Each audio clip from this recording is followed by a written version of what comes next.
Hello everyone. In previous video we have seen the information about the R.K. Narayan and his writing. Today we will see the plot of An Astrologer's Day. The story begins with a description of the astrologer who is the central character in the story. In minute detail, his appearance, his clothes, and all the materials he uses to play his trade are described. The astrologer, who is not given a name, comes across as a type, one of the many street vendors in India who sit under the shade of a tree or a temporary shade and sell anything from vegetables to newspapers. This astrologer belongs to the same category, although, given the nature of his trade, there is a need to dress and behave in a particular manner. He does that effectively by giving the impression of a holy man whose special powers enable him to function as an astrologer. Almost casually, the surroundings of the astrologer begin to take shape. While there are no clear references to a particular city, it is likely, since Narayan consistently uses the fictional city of Malgudi, that this story to takes place in Malgudi. In any event, one gets the impression of a somewhat uh, backward backward city which still retains a measure of its rural character. The reference to municipal lighting is one of the strategies employed by the author to suggest a sense of the place.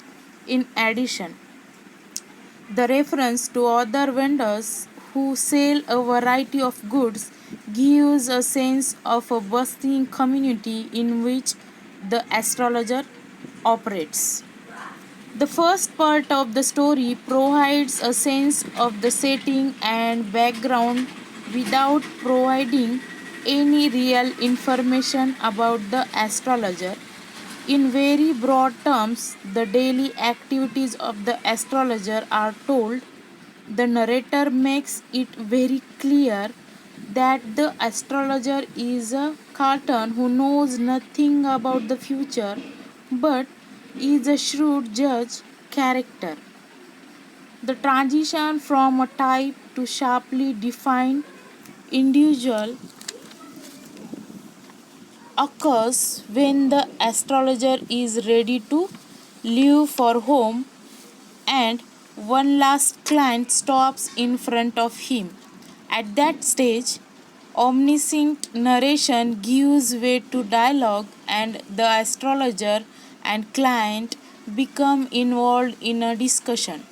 The astrologer treats this client like any other and begins with the same platitudes and comments he always uses, only to find that the client is unusually aggressive and mean spirited. This client insists on his money's worth and states that if the astrologer does not tell the truth, he should not only return the money given to him but also give an additional sum for having lied.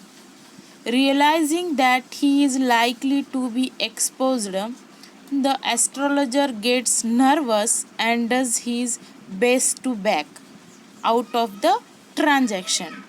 The client, on the other hand, is adamant and insists that a challenge is a challenge. The astrologer then has no choice except to agree to the terms. Just when the reader feels that the client has called the astrologer's bluff, the story takes on a new dimension.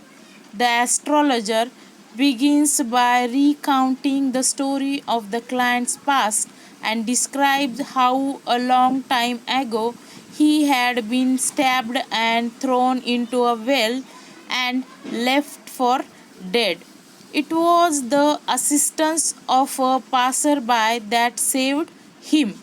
The client, who is tremendously impressed by this revelation, is stunned when the astrologer addresses him by name, calls him Guru Nayak, and advises him to go back home and stop looking for the man who stabbed him, since he had died in an accident.